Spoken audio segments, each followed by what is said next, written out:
Morning. Ang oras ngayon ay 2 AM ng madaling araw, March 24, Sunday. Maaga ako nagising ngayon dahil ngayong araw na ito gaganapin ang pinakamalaking motorcade simultaneously National Unity Ride of the Motorcycle Community. Simula ito ng 6 AM ng umaga.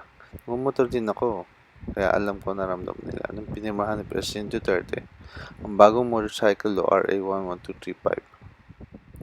Ang mga senador na gumawa ng batas nito ay si Senator Dick Gordon at naburuan ito ng iba pang senador kabilang si Senator Tito Soto at pinirmahan ito ni President Duterte. Alisyon sa batas nito ang paglalagay ng dalawang plaka.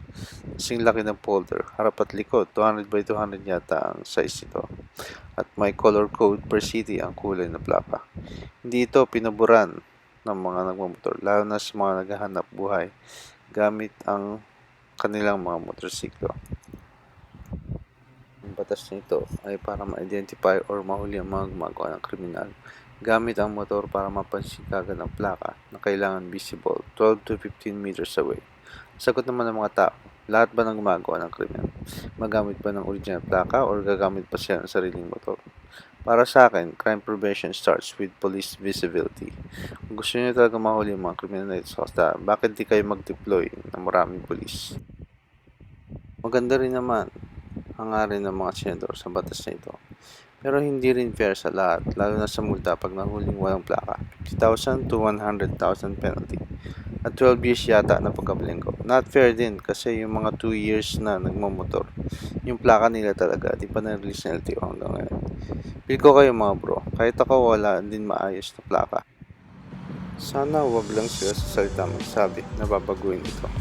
Sana may papel o kasulatan bilang katibayan o revision of this law.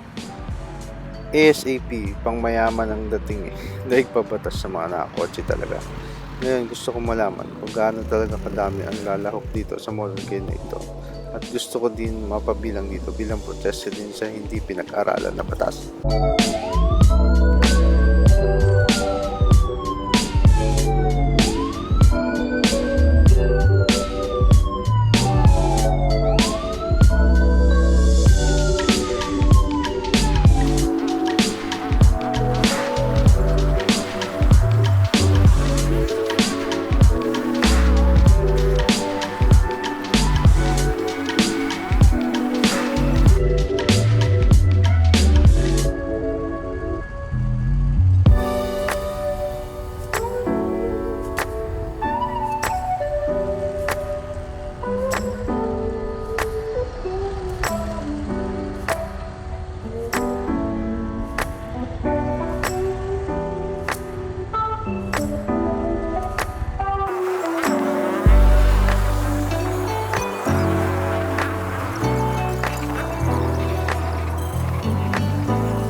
na isinulong ni Senador Gordon at pinagdaan ni Pangulong Duterte bilang isang ganap na batas. Ang nasabing batas ay hindi ligtas para sa mga nagmumotorsiklo.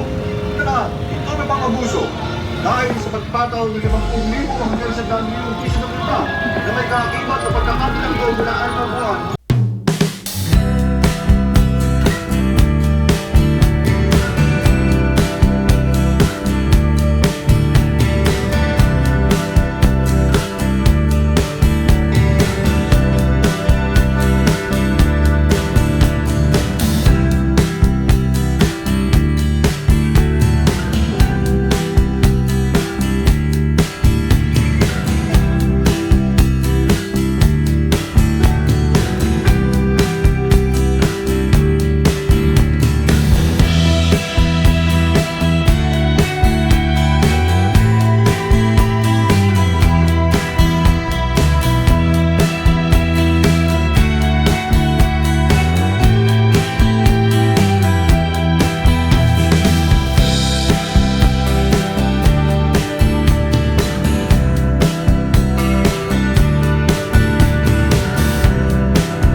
Ebidensya